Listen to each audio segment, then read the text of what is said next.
¿Qué tal? ¿Cómo les va? Muy buenas noches para todos. Otra propuesta más de este sector, de este espacio que compartimos cada 7 días desde la capital de Entre Ríos, para gran parte de la provincia de Entre Ríos y especialmente para la costa del Uruguay. En este mes de octubre que estamos finalizando y ya cerca del final de este año 2018. Un año que ha pasado con muchos vaivenes, con muchas novedades, que tiene que ver con lo político, lo institucional, lo financiero y económico. Y dentro de este rubro, estos últimos días, este fin de semana, en la ciudad de Mendoza, en la provincia de Mendoza, fue epicentro de la convocatoria de todos los referentes de los colegios corredores inmobiliarios de la República Argentina, preocupados todos por un tema en común del cual no es nuevo, porque en la Argentina es mucha la gente que tiene que alquilar una propiedad. Muchos están de un lado del mostrador alquilando una propiedad por una inversión, pero otros están alquilando una propiedad para tener un lugar para vivir, para que su familia se desarrolle, para que los hijos crezcan y puedan estudiar en otras provincias. Y todos estamos preocupados por todo lo que se ha conversado, todo lo que se ha debatido con este nuevo proyecto de ley de alquileres en la República Argentina. Y en el medio de todo eso, esta situación financiera, económica a nivel nacional, con una devaluación del peso argentino que origina inconvenientes a todos los asalariados, al bolsillo de todos nosotros, porque en definitiva uno gana menos plata y hay que seguir afrontando todas las obligaciones del día a día.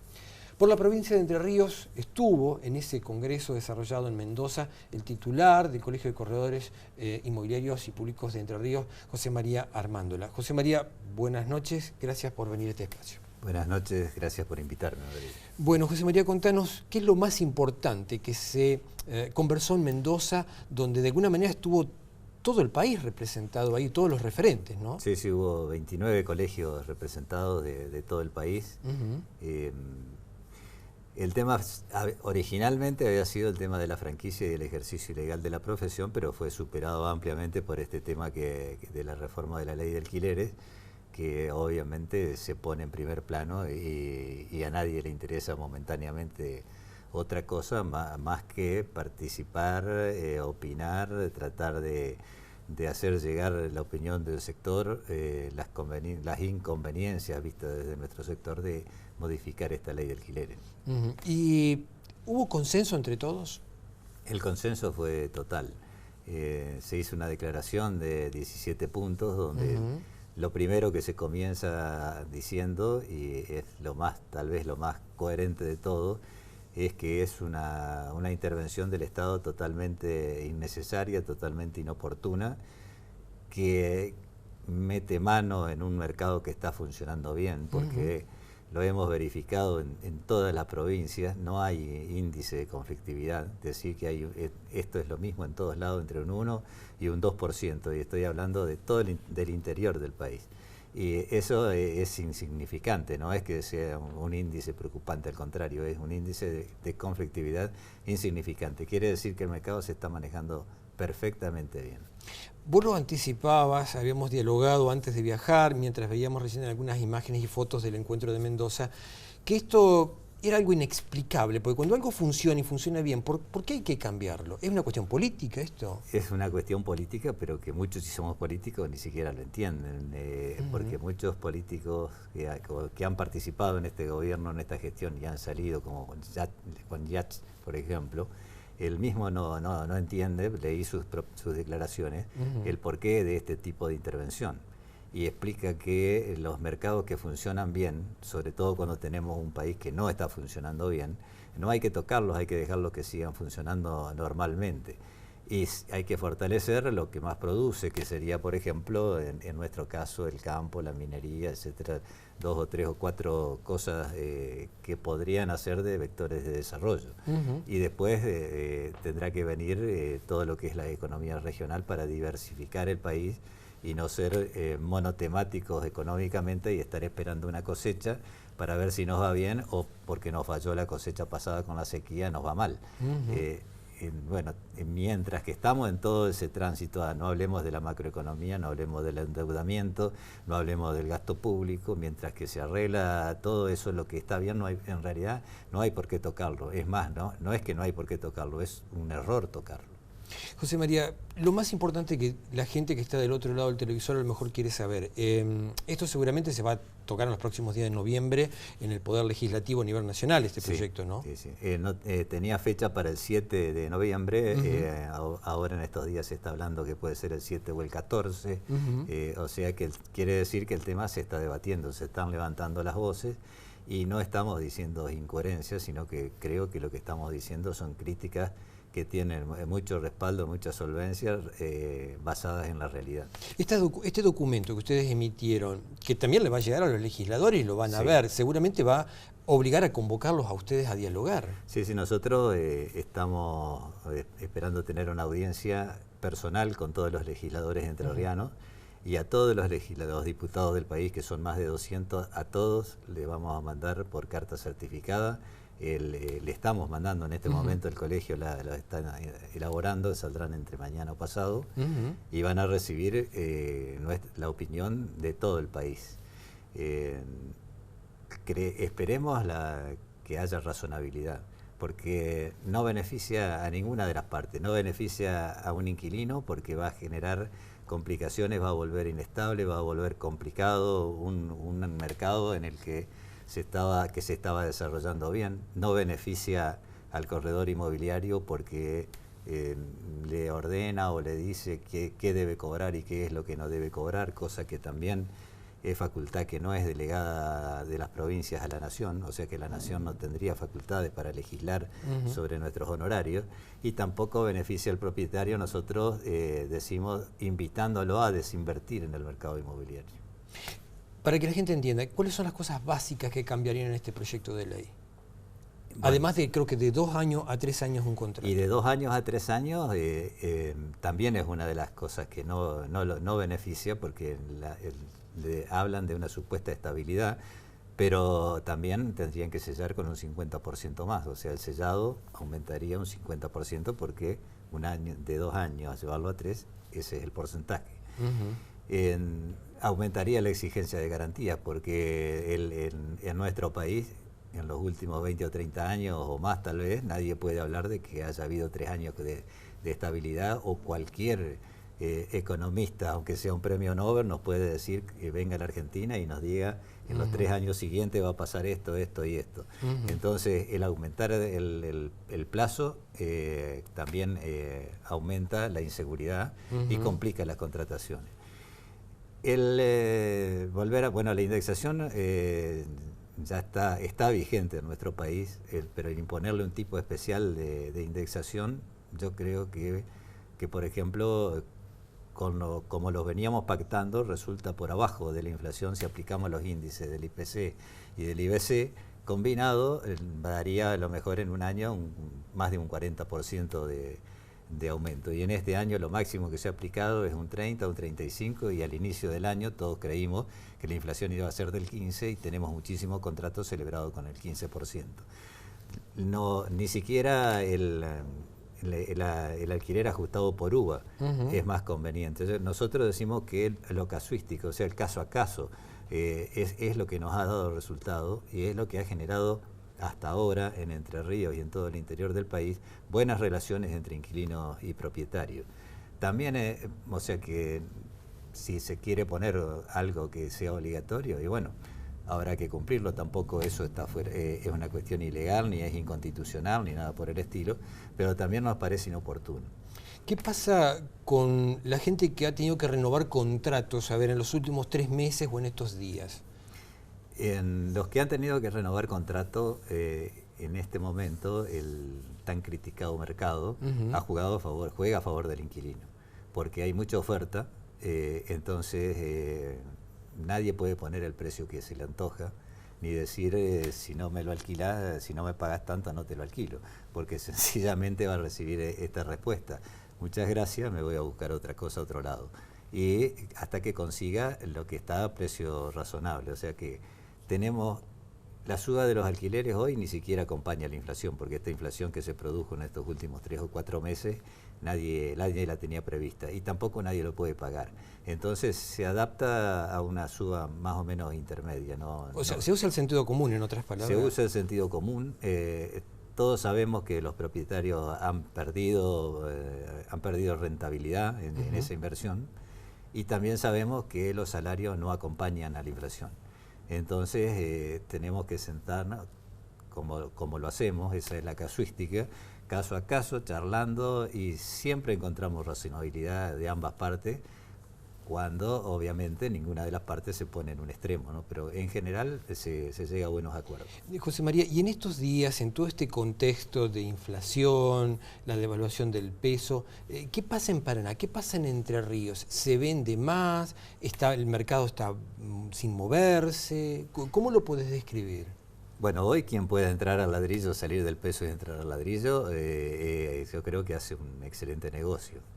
Toda la vida lo ha sido, ¿no? Toda la vida lo ha sido, hoy mucho más remarcado porque el valor del peso se derrite día a día. Es como un helado que se va derritiendo, se ¿no? va derritiendo, y lo otro se mantiene en el tiempo. Sí, desde el lado del vendedor, vende cuando, en estos mercados, en estos momentos de inestabilidad, vende cuando sabe exactamente qué va a hacer con el dinero, o si piensa cambiar de casa, que es a veces los motivos más comunes de la venta, nos pide que calcemos las dos operaciones, la operación de venta y la operación de compra. Como Paraná y Entre Ríos en realidad es un mercado chico, eso no es tan fácil de conseguir, eso va haciendo más lenta las operaciones, la gente, el comprador, si está dispuesto a comprar, se cansa de esperar y empieza a mirar otras cosas, lo que hace que las operaciones se hagan menos operaciones. La desaparición del crédito, o sea que los créditos ajustados con UVA que se estaba ofreciendo, yo pienso, más allá de todos los anuncios, que con los intereses que hoy se está hablando, y son unos años para que vuelva a aparecer el crédito para la vivienda, salvo que el Estado lo financie, pero digamos que el crédito real se ve cuando lo empiezan a otorgar los bancos privados. Eso es realismo económico. ¿Y qué pasó, José María, por ejemplo, en Entre Ríos, con gente que estaba en una lista de espera de un crédito hipotecario y en el medio este desbarajuste económico, y la plata que terminan dándole no le alcanza para hacer la operación? ¿Hay casos de eso? Sí, hay muchísimos casos que no le ha alcanzado y que tienen que renunciar al crédito, que lo pierden el crédito. ¿Y todos los trámites administrativos y los costos de sellado también se pierde? No son altos los costos, sí se le vuelven imposibles las condiciones, o sea, si alguien tenía que ganar 20.000 pesos, tendría que demostrar ganar 60.000 pesos. Que es casi imposible, y en el contexto de hoy. Y sigue ganando los 20.000 pesos.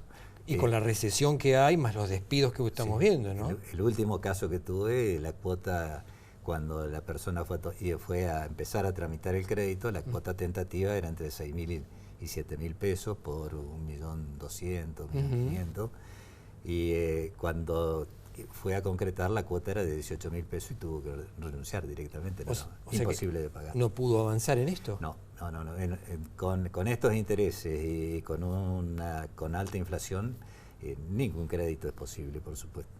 ¿Y cómo lo toma, no? Porque esto desalienta mucho y es un golpe bajo, ¿no? Es un golpe muy bajo porque está jugando con la necesidad de la gente, porque no es alguien que está por realizar un negocio, sino alguien que está por comprar la vivienda propia.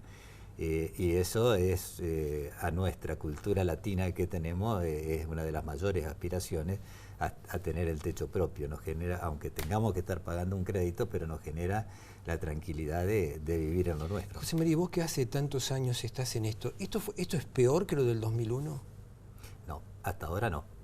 Hasta ahora no. Y cruzo los dedos para que no. Bueno, pero por eso te quería preguntar tu experiencia, cómo veías vos esto en el 2001 y hoy. En el 2001, por ejemplo, un departamento en la zona del centro cívico que se estaba ofreciendo en 90 y pico, casi $100.000, lo concretamos a la venta a los 3 o 4 meses en $30.000. O sea que es una diferencia atroz. Eso ahora han bajado en dólares las propiedades, pero desde un 15 hasta un 30, un 35%, porque no todas las propiedades son iguales, no todos los lugares son iguales, no todo está demandado de la misma manera. Entonces, ese es más o menos el margen de devaluación en pesos. Claro. O de caída de precio en dólares. Si tenía 100, va a vender a 70. Y si no, no va a vender. ¿Y expectativas para el 2019? Que todo mejore. Que todo mejore, obviamente, pero es un año electoral. Y la política juega mucho en todo esto. Y la política juega mucho en todo esto. y los economistas serios están, digamos, deseando que no hagan mucha política el año que viene, porque si se busca alguna reactivación basada sobre irrealidades económicas, eso siempre se ha pagado y se paga mal. Entonces, esperemos que la campaña no se base en lo económico. El hecho también de, por ejemplo, gente, siendo capitán nosotros de la provincia, muchos chicos del interior, de otros sectores de la provincia interior, vienen a estudiar y acá se provoca una gran demanda de alquileres de departamento o casas temporarias, supongo, ¿no? Como todos los años. Esto. Sí, alquileres de departamento. El alquiler temporario en Paraná, por lo menos, es más la costa del Uruguay, el alquiler temporario. ¿Y en el caso de estudiantes? Y en el caso de estudiantes sí hay mucho, porque tenemos muchas universidades. Y bueno, si la gente tiene menos poder adquisitivo, lo que va a suceder, el que se anima a mandarlo a afrontar el gasto, seguramente van a buscar de alquilar un departamento para 2, 3, 4 estudiantes. Recordaba años anteriores que uno veía construcción de torres en Paraná, mucho movimiento, fideicomiso. Hoy es casi imposible, ¿no? Hoy es casi imposible, si bien para el que tiene el dinero es muy buen negocio, porque el ciclo económico tiene que venir. Estamos pasando por un mal momento de ese ciclo, pero siempre rebota. Siempre rebota, y si se hacen las cosas bien tendrá que venir un periodo largo de crecimiento, y si hacen las cosas mal será un periodo corto de crecimiento, ¿no? Pero invertir en este punto de que la economía va marchando mal, o sea que todavía va cayendo, y como los proyectos inmobiliarios duran entre 2 y 3 años, el que tiene para poner la plata hoy y retirarla dentro de 2 o 3 años seguramente va a ser un buen negocio. Yo no le aconsejaría a nadie que tome un crédito, obviamente, para construir, y ni siquiera que espere la preventa para construir, porque se le va a complicar. José María, gracias por venir, y las puertas siempre están abiertas para hablar de estos temas de actualidad. Muchas gracias a vos. Gracias por venir. Hacemos una muy breve pausa y enseguida estamos con otro grupo de invitados y más temas de actualidad. Ya volvemos.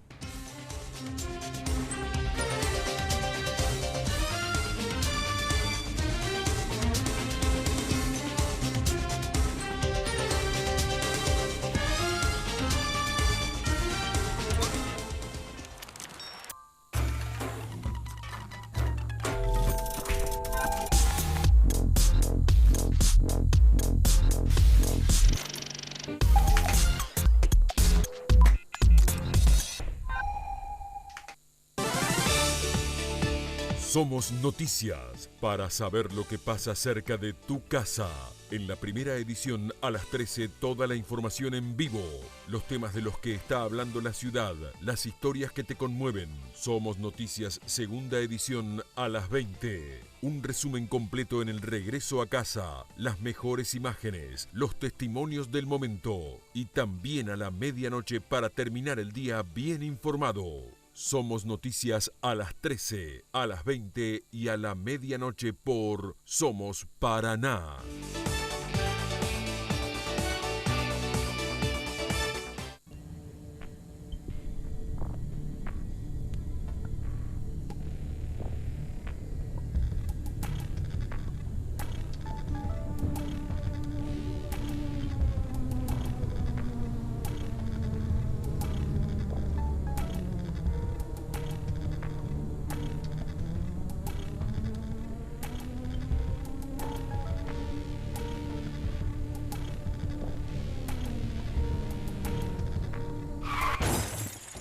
Recibiste el mensaje. El celular al volante mata.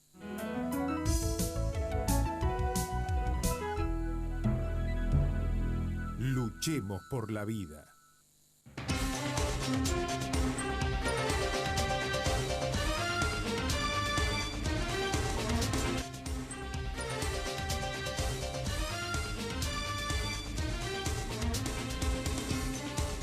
Y en otro de los bloques que compartimos aquí en Somos Debate, lo habíamos dicho también en los títulos, movimientos políticos, cosas importantes que han pasado en las últimas jornadas, en las últimas horas del fin de semana en Entre Ríos.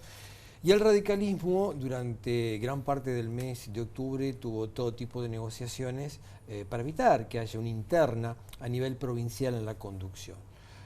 Obviamente hay distintos sectores, se llegó a un acuerdo, pero para hablar y contarnos de lo que sucedió este fin de semana y qué es lo que viene para el futuro, hoy nos visitan aquí en los estudios de Cablevisión Gustavo Curvale, que es el vicepresidente del Comité Capital del Radicalismo en Paraná, y Juan Trepo, que es presidente electo de la Juventud Radical. Buenas noches a los dos, gracias por venir. Buenas noches a ustedes, Lourdes.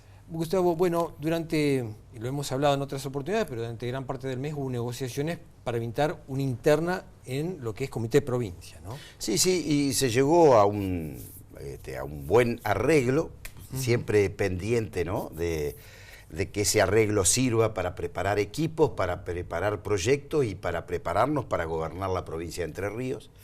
Y aquí hubo en Paraná dos seccionales en mayores, la seccional 17 y la seccional 16, que bueno, no se llegó a arreglo y se fue a una elección interna. Así que contentos en ese sentido, primero porque los radicales despuntamos el vicio, así que siempre que estamos de interna nosotros nos gusta bastante, porque esa cuestión de que el partido resuelva sus conflictos a partir del voto de los afiliados es bueno. Y es una práctica que no la tienen muchos partidos políticos, ¿eh? De hecho, el peronismo no lo tiene. Cada vez que tienen algún problema interno, hacen una ley y acomodan las instituciones a su antojo. Nosotros tenemos dificultades y vamos y la dirimimos en la interna. En la seccional 16, donde se votó, ganó el barisquismo, y en la seccional 17, que también se votó, ganó la ILIA. La ILIA le gana a la lista de la municipalidad. Así que digamos que quedó 1-1, y lo importante, para que es lo que un poco le queda a la gente, remarcar algunas cosas. Primero, votó el 20% del padrón. Voy a juntar en estos números a las dos seccionales, ¿no? Se votó el 21% del padrón. Esto es muy bueno. Esto quiere decir que la gente tenía algún interés en participar. Y segundo, en los números, el oficialismo de la Intendencia saca el 53% de los votos, pero la oposición, que vendríamos a hacer nosotros con un grupo de amigos que también juntamos, sacó el 47% de los votos. En semejante paridad, esto quiere decir que quienes están gobernando tienen que empezar a escuchar a quienes no lo estamos haciendo. Quienes están gobernando tienen que entender que hay diversidad de voces. Quienes están gobernando tienen que entender que hay otros puntos de vista. Quienes están gobernando tienen que entender que quienes no gobernamos queremos participar en el control, en el aporte de ideas, en el crecimiento del partido. Y acá no hubo un triunfo absoluto, es más, una seccional la ganó cada uno. Estaba muy parejo, ¿no? Muy parejo, y la diferencia de votos son 40 votos. Quiere decir, hay una pretensión de que las voces diferentes, las voces que dicen cosas distintas, tienen que ser escuchadas. Si esto es así, vamos a crecer. Juan Trepo, usted es presidente electo de la Juventud este fin de semana. Bueno, contanos cómo fue toda esta interna que desarrollaron. Bien, bueno, lo nuestro sí fue una interna provincial, fue un poco más macro como de lo que contaba Gustavo. Nosotros empezamos hace aproximadamente 8 meses en armar esta nueva estructura, en esta nueva opción para el radicalismo. Hubo una muy buena jornada el domingo. En el padrón entero de Juventud votó el 50%, eso también eso ya de por sí es noticia, porque a ver, estamos hablando de números mucho más bajos, Gustavo, históricamente, ¿no?, de votación. Totalmente. La Juventud siempre votó un poquito más que los mayores, ¿eh? Son menos ¿Es remolones. Como que hay una mayor motivación?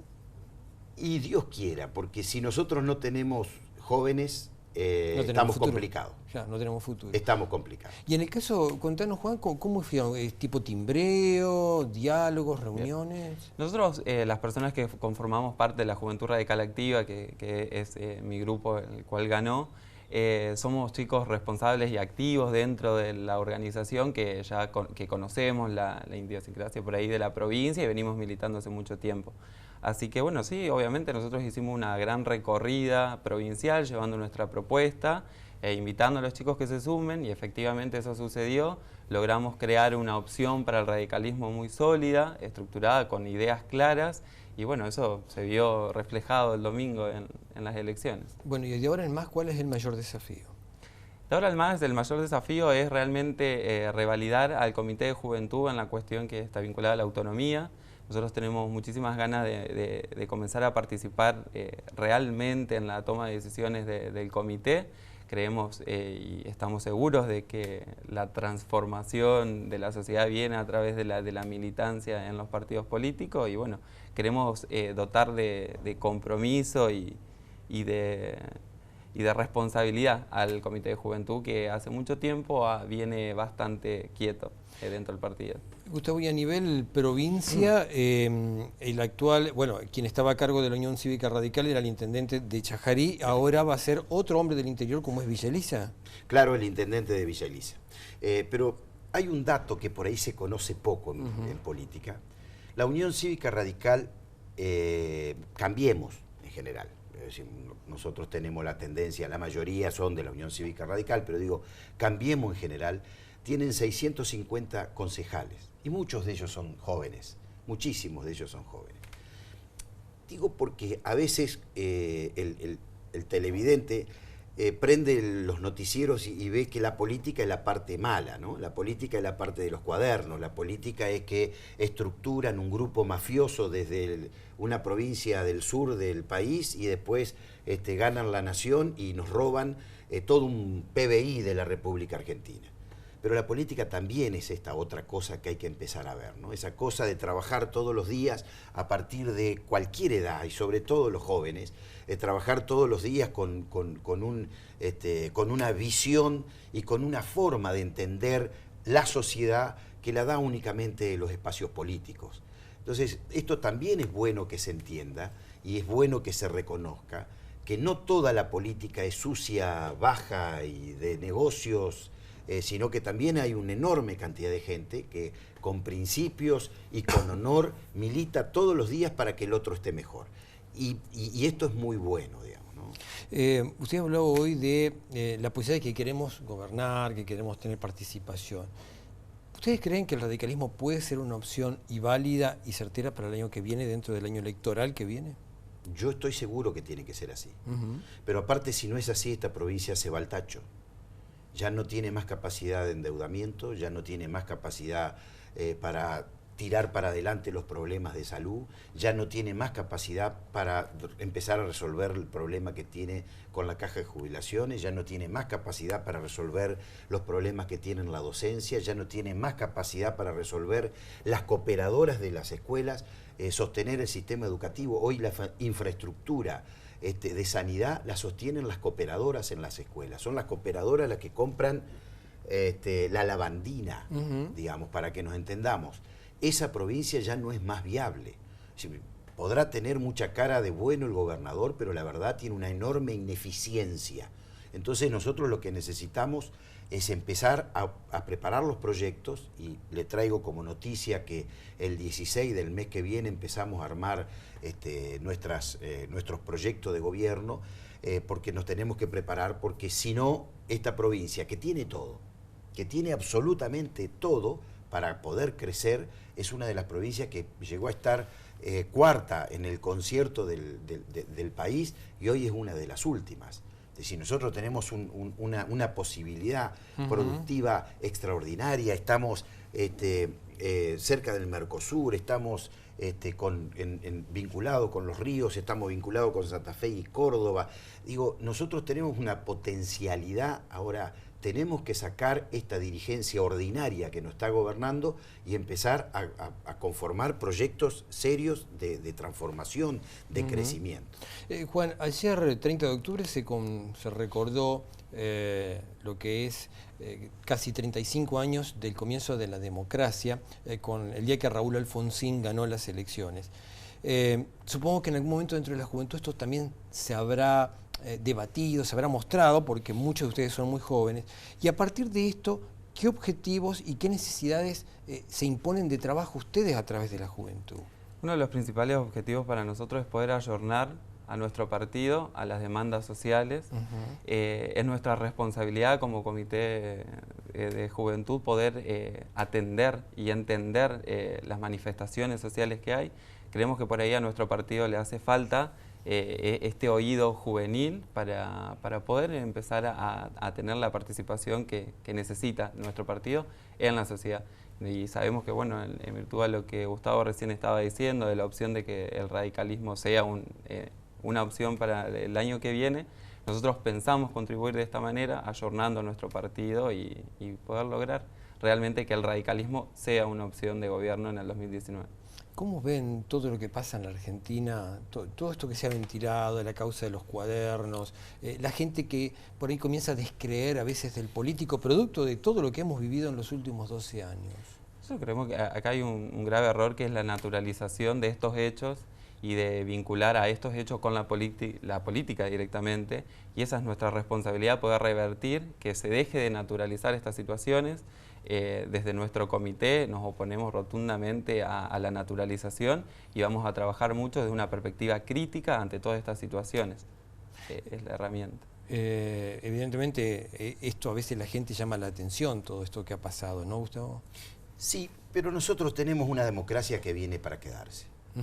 Y habrá que corregir, y habrá que mejorar, y habrá que meter preso al que se portó mal. Y habrá que castigar al que no hizo bien las cosas. Pero la democracia no se va más. Vemos en el mundo que el que robó va preso. Y en Argentina va preso a veces el que roba una gallina y no el que roba un país. Bueno, pero ¿cuánto se hizo en un año, en 2 años y medio, Raúl? Sí, hay que reconocer. Digo, porque por ahí uno... la causa de Debido lleva 12 años. 12 años. De los cuales, y se empezó a mejorar a acelerar, digo, en los tiempos, desde que ganó Cambiemos. Digo, cuando los jueces ven que nosotros vinimos para hacer serios las instituciones, para darle seriedad a las instituciones, los jueces se ponen a trabajar de manera seria. Pero la primera denuncia, hoy, en estos días se vio el primer juicio sobre la ruta del dinero K. De Lázaro Báez, sí. Que nos agarrábamos la cabeza. Esto pasó hace 10 años. Hace 10 años algunos diputados en Soledad hacían alguna denuncia. Hace 10 años algunos periodistas en Soledad hacían algunas denuncias. Tuvo que pasar todo ese tiempo y tuvo que morir un fiscal de la Nación de manera sospechosa para que la República Argentina reaccionara y dijera nunca más a estas cosas. Así como Alfonsín, que usted traía a colación, uno de los principales aportes que dio, aparte de recuperar la democracia, es hacer ese juicio extraordinario del nunca más, el único país en el mundo que con sus leyes ordinarias juzgó a los asesinos del proceso militar. El pueblo argentino determinó que a partir de la muerte del fiscal nunca más iba a aceptar que lo pasaran por encima. Teníamos una presidenta que salía 2x3 por televisión y nos daba clases de las cosas que teníamos que decir, que pensar y cómo actuar, y mientras tanto nos robaban y nos robaban y nos robaban. Digo, eso se terminó. Y esto tiene que ver un poco con esto de la democracia, tiene que ver con que hay procesos que vamos a ir retrocediendo y vamos a ir avanzando, pero lo que sí vamos a estar para siempre en este gran paraguas, gracias a Dios, que es la democracia, porque es la que nos permite que Juan salga a visitar a los jóvenes y le diga y le dé su idea, y que otros opinen otras cosas, y habrá un debate, pero no hay más muerte. Y habrá un debate, pero no hay más atropello. Gustavo, la última. El año que viene hay elecciones. Entre Ríos todo indica que va a desdoblarse a nivel con la nación. ¿Ustedes están de acuerdo o no con esto?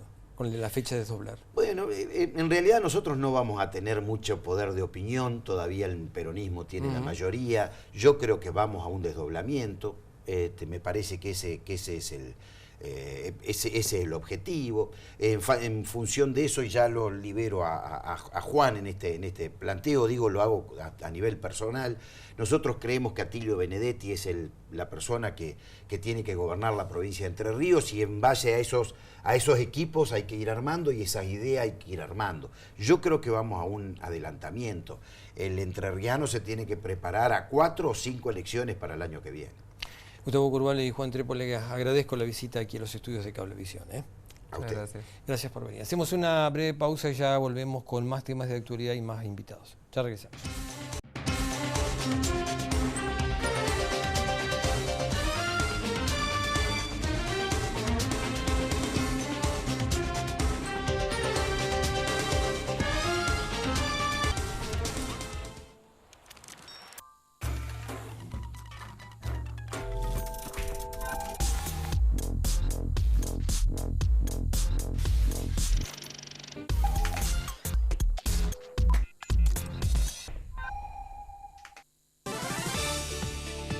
Somos Noticias, para saber lo que pasa cerca de tu casa.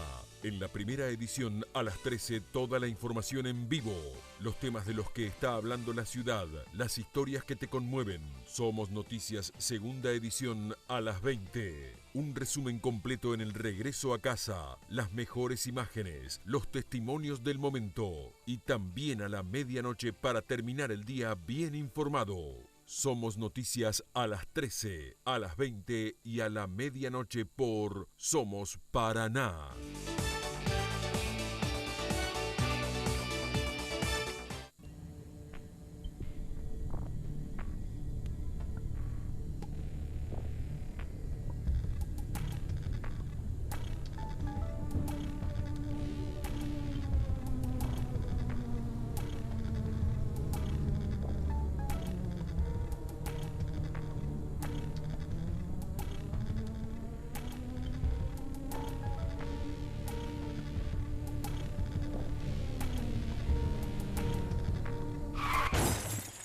¿Recibiste el mensaje? El celular al volante mata.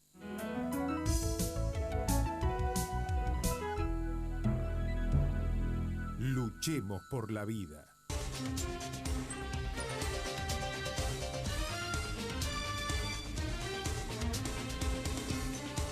En otro de los bloques que compartimos en Somos Debate, esta propuesta periodística que compartimos cada 7 días desde Paraná, Entre Ríos, a través de Somos Gualeguay, Somos Gualeguaychú, Somos Galarza, Somos Federación y próximamente también en Concordia y gran parte de la provincia de Entre Ríos que estamos llegando con nuestra señal y nuestra propuesta periodística. Hemos hablado de política en el bloque anterior, hablamos de la situación también que están atravesando los inquilinos con esta situación de este nuevo proyecto de ley que seguramente va a ser abordado en la legislatura nacional próximamente. Problema que a todos, tarde o temprano, nos perjudica, nos ayuda, nos trae problemas esta situación de los alquileres. Y en este bloque vamos a hablar de otros temas que tienen que ver también con el día a día, con la ciudad, y un tema que está creciendo en Paraná y que posiblemente también se pueda llegar a extender. Por eso le vamos a preguntar al concejal Emanuel Gainza sobre lo que es esta tarjeta para los mayores. Emanuel, gracias por venir a este espacio y buenas noches. Hola Raúl, buenas noches. Al contrario, gracias por la invitación. Bueno, tarjeta mayor. Cuando decimos tarjeta mayor, uno a veces puede pensar en una tarjeta de crédito, pero contanos de qué se trata y que empezaste a fomentarla aquí y se ha presentado en Sociedad en Paraná y está ya encaminada y muy bien. La verdad que Tarjeta Mayor es una iniciativa de una credencial de descuentos para que todos los adultos mayores de la ciudad de Paraná, estamos hablando de que tengan 60 años y además sean residentes en nuestra ciudad, que son los 2 requisitos para poder obtenerla, tengan una serie de descuentos en un montón de rubros que van desde despensas, supermercados, farmacias, hasta lo que es entretenimiento y ocio, precisamente para ver cómo colaboramos de manera concreta en la economía familiar de cada uno de estos abuelos. Esto es, con nuestro equipo desarrollamos precisamente este producto o este programa, porque lo que no se puede hacer es negar la situación difícil que estamos viviendo en términos económicos, y nos parecía que una buena iniciativa para colaborar sobre todo un segmento que siempre está bastante desprotegido y que muchas veces de alguna manera tiene un impacto directo sobre la inflación, es ver cómo conseguíamos descuentos y cuidar, por un lado, como te decía, la economía familiar individual, pero también aumentar la cantidad de venta de determinados negocios que quieran sumarse a esta tarjeta de descuentos que ya lleva en Paraná casi 1.500 adherentes de plásticos, así que creo que en el periodo de 3 semanas y media que venimos implementándola ha sido un éxito muy rotundo y que además tiene más de 78 comercios que hoy ya están siendo parte del programa. ¿Todo esto tiene un marco legal a través del centro comercial también?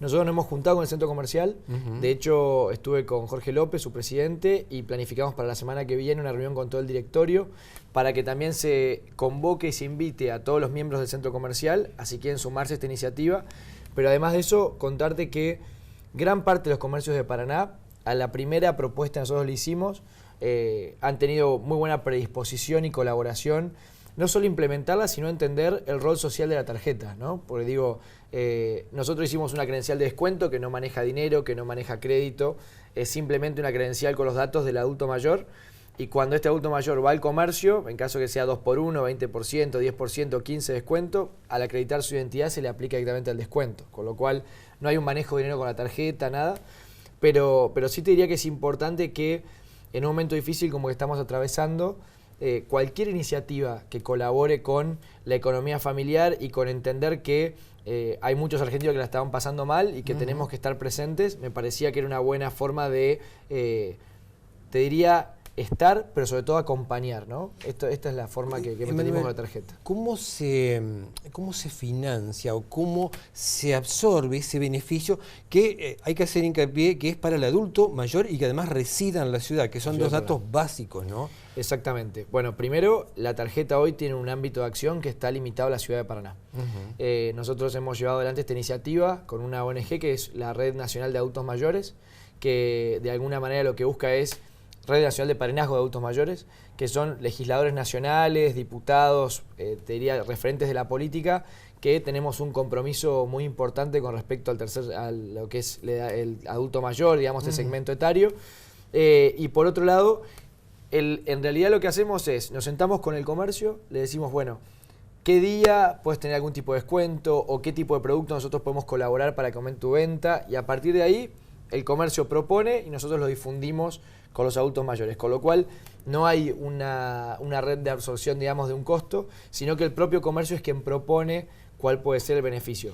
De hecho, en la implementación arrancamos casi con 25 comercios y hoy tenemos más de 78, porque hay un motus propio de decir, bueno, yo quiero también estar, quiero colaborar y quiero buscar alguna forma para ser parte de este programa. ¿Esto abarca comercios del centro, de los barrios periféricos? Porque a veces en los barrios, cada barrio tiene sus beneficios, hay mucha gente que le cuesta moverse, a veces todo el adulto mayor, desde un barrio periférico al centro. Incluso recuerdo que una de las cuestiones de campaña siempre se decía, ¿no? Descentralizar el municipio para que nadie tenga que saturar de vehículos y de gente en el microcentro.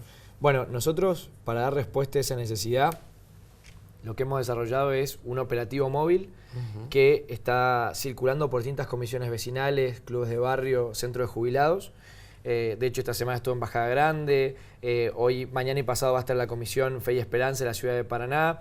¿Qué es lo que hace el operativo móvil? Llevamos la impresión de la tarjeta a distintos barrios de la ciudad para que el adulto mayor no tenga que desplazarse al centro. Y esto ha tenido, te diría, un efecto positivo hasta sin planificarlo, que es que los comercios y las despensas de barrio, las carnicerías, los supermercados por ahí más chiquitos, digamos, se han incorporado a la tarjeta en base a saber que fue al barrio y nos han propuesto incorporarla como beneficio. Nuestro, te diría, meta o planificación general es que, así como comenzamos con comercios por ahí más grandes del centro, hoy se ha extendido a distintas despensas, como te decía, supermercados.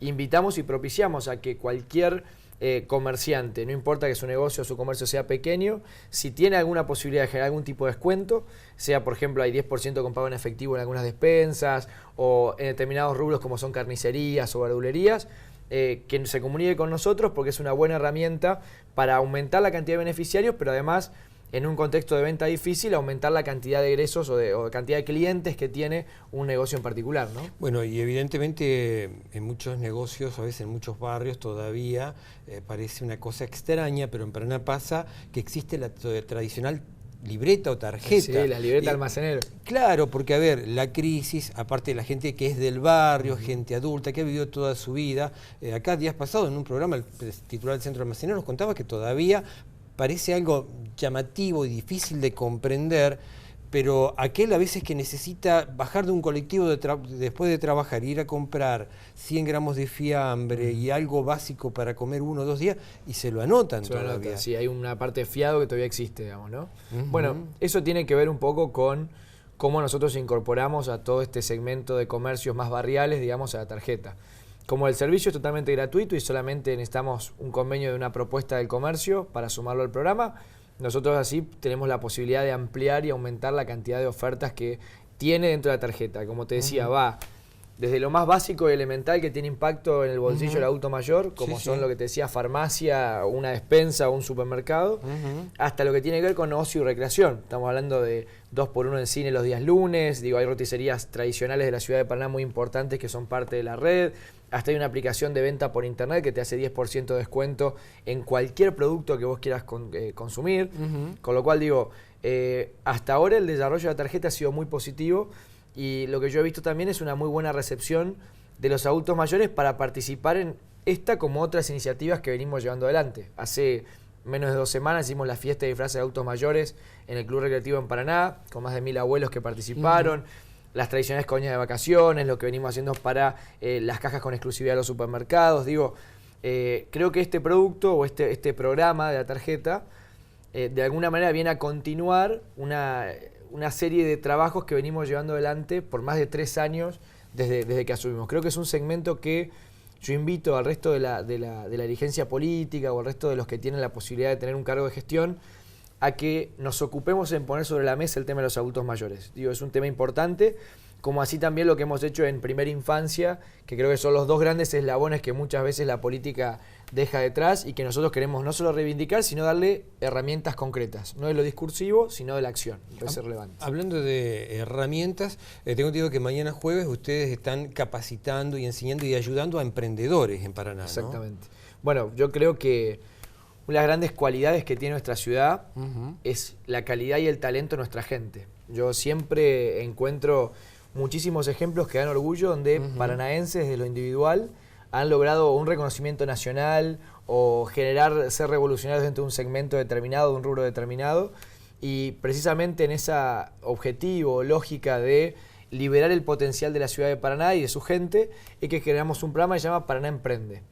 El programa Paraná Emprende son una serie de charlas o de capacitaciones que lo que busca es dar herramientas concretas para aquellos que hoy tienen su comercio o tienen su emprendimiento, puedan multiplicar ese impacto, sea, por ejemplo, desde vender por internet, utilizar las redes sociales para promocionar tu producto, generar la marca y de alguna manera los envases o todo lo que es el merchandising o el branding de la marca de un producto para poder venderse en los comercios. Digo, lo bueno de esto es cómo tratamos de colaborar y unir puntos. Por un lado, es un segmento que tiene un potencial enorme, pero claramente por ahí hacen falta más políticas públicas destinadas a que el Estado colabore en incentivar, en promocionar. Yo siempre digo que los que estamos en el Estado, no importa el momento o la coyuntura, tenemos siempre esa lógica de, bueno, aumentemos impuestos de alguna manera o busquemos cómo al que es privado genera empleo, tratar de ver qué otro mango más se le puede sacar para pagar otras cosas.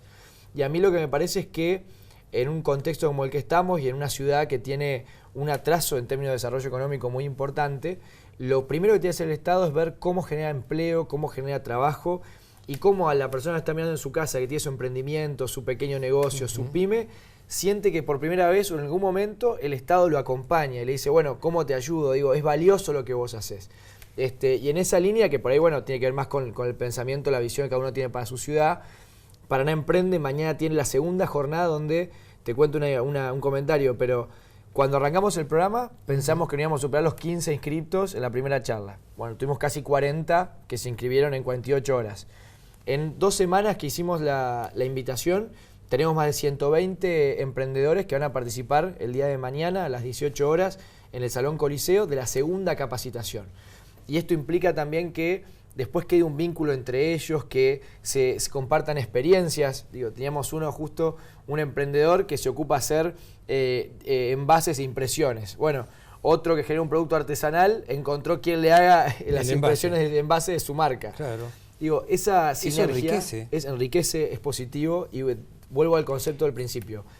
Hay una gran capacidad del vecino de Paraná que hay que liberarla. Y fíjate, Manuel, que te debe pasar a vos como concejal cuando a veces vas a los barrios.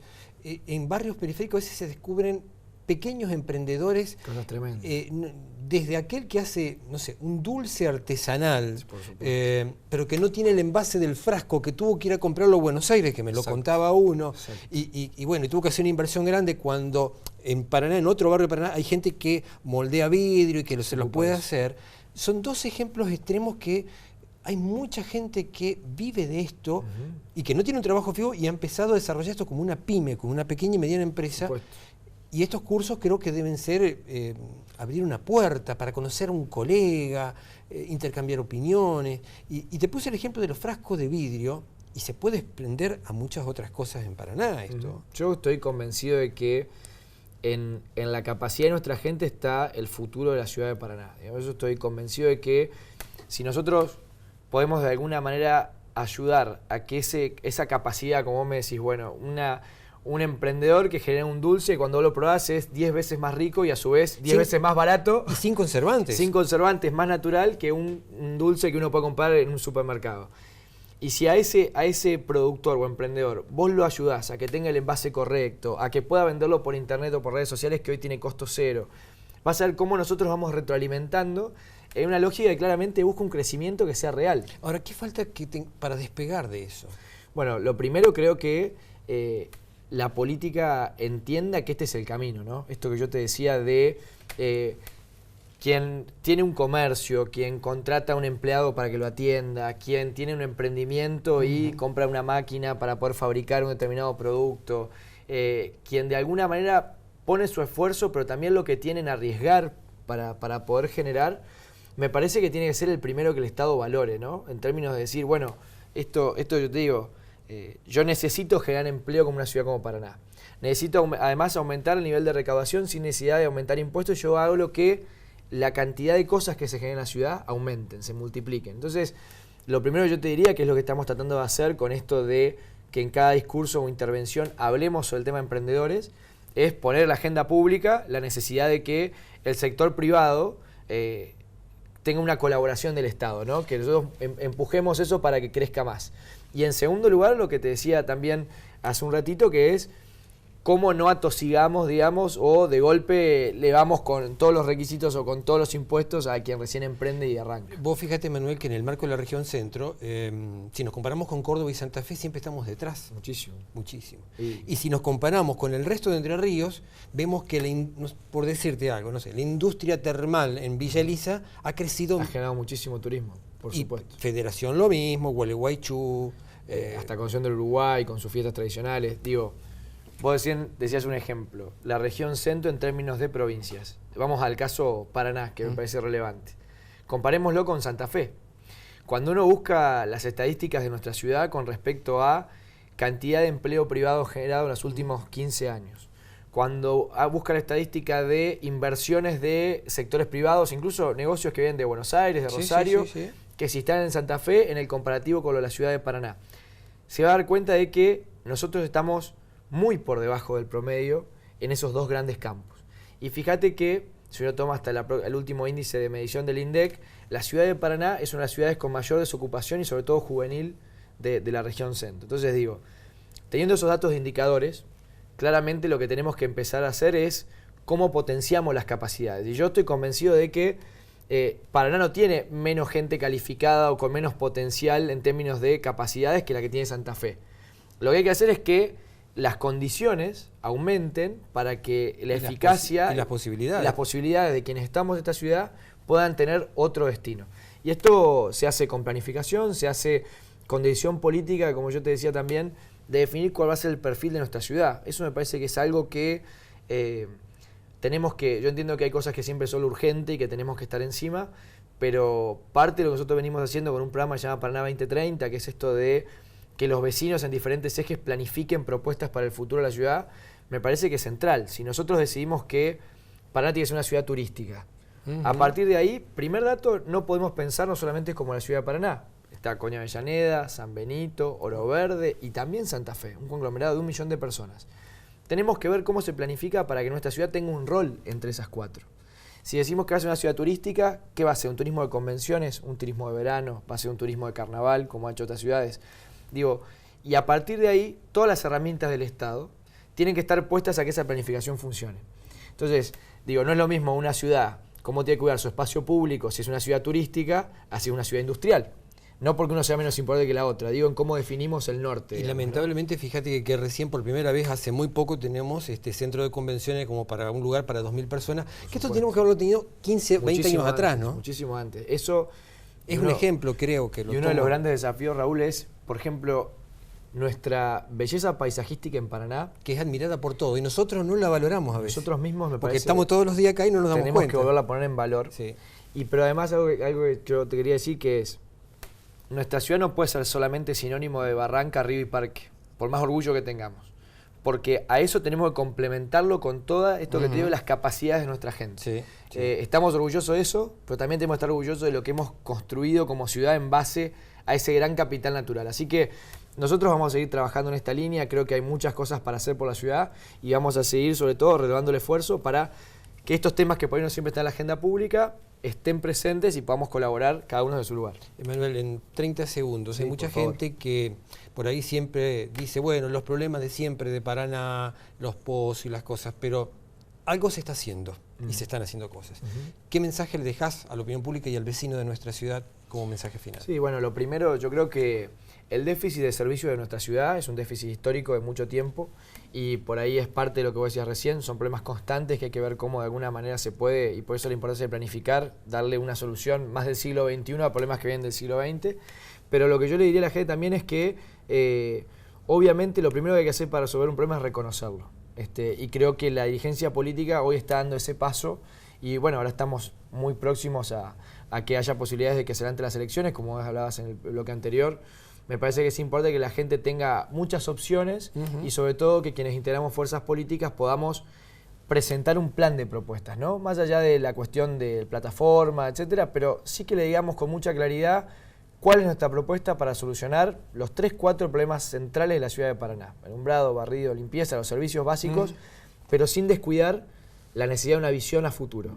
Digo, necesitamos garantizar los servicios de la ciudad, pero no podemos dejar de saber hacia dónde queremos ir. Digo, esto no es una discusión para después, es una discusión que hoy tenemos que estar empezando a dar. Emanuel, gracias por venir al espacio. Por favor, ustedes por la invitación. Emanuel Gainza, un joven concejal de Cambiemos de Paraná, que como ustedes habrán visto, con muchos proyectos, con mucha ambición y con muchas ganas de trabajar, que eso es lo que se necesita en una ciudad para que crezca, para que nos superemos, para que salgamos adelante. Punto final para esta edición de Somos Debate. En 7 días más estaremos compartiendo con ustedes este espacio. Gracias.